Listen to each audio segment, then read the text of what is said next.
अजित पवारांची राष्ट्रवादी आणि शरद पवारांची राष्ट्रवादी एकत्र येणार का अशा चर्चा सुरू असताना शरद पवार अजित पवारांसह महायुतीचे नेते मुंबईमध्ये एकाच मंचावर दिसले। मुख्यमंत्री आणि दोन्ही उपमुख्यमंत्र्यांनी एकाच गाडीतनं प्रवास केलेला आहे। अजित पवारांची राष्ट्रवादी आणि शरद पवारांची राष्ट्रवादी एकत्र यायचा निर्णय सुप्रिया सुळे आणि अजित पवार यांनी घ्यावा अशी भूमिका शरद पवारांनी घेतली आहे। त्यामुळे महाराष्ट्राच्या राजकारणात नव्या बदलाचे संकेत दिले जात आहेत अशी चर्चा होतीये।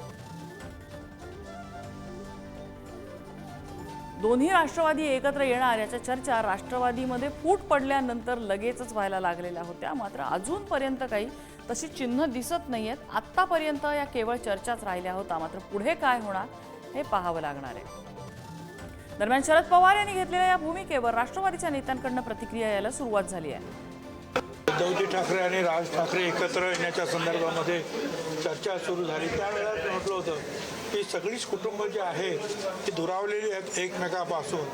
ही सगळी कुटुंब जर एकत्रित आली तर आम्हाला खरोखर मनापासून आनंद होईल। थोडा एक आशेचा किरण त्यांनी दाखवलेला आहे, ही आनंदाची गोष्ट आहे। त्यामुळे त्यांच्यासुद्धा अनुभवाचा फायदा आम्हा सगळ्यांनाच मिळेल आणि त्याचबरोबर राष्ट्रवादी काँग्रेसची सुद्धा शक्ती निश्चितपणे वाढणार आहे। कुठलाही प्रस्ताव अजून आमच्यापर्यंत पोहोचलेला नाही।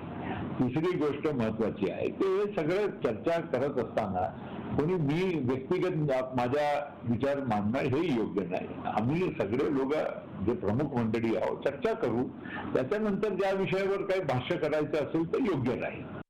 मी जे माझं मत आहे व्यक्तिगत, अर्थात कदाचित ते सर्वसामान्य कार्यकर्त्यांचं प्रातिनिधिक मत देखील असू शकतं, पण ह्या पत्रामध्ये सध्याची परिस्थिती, लोकसभेच्या वेळची परिस्थिती, विधानसभेच्या वेळची परिस्थिती आणि आता सध्याची परिस्थिती आणि येणाऱ्या स्थानिक स्वराज्य संस्थांच्या निवडणुका या सगळ्यांचा परामर्श मी त्यात घेतला आहे।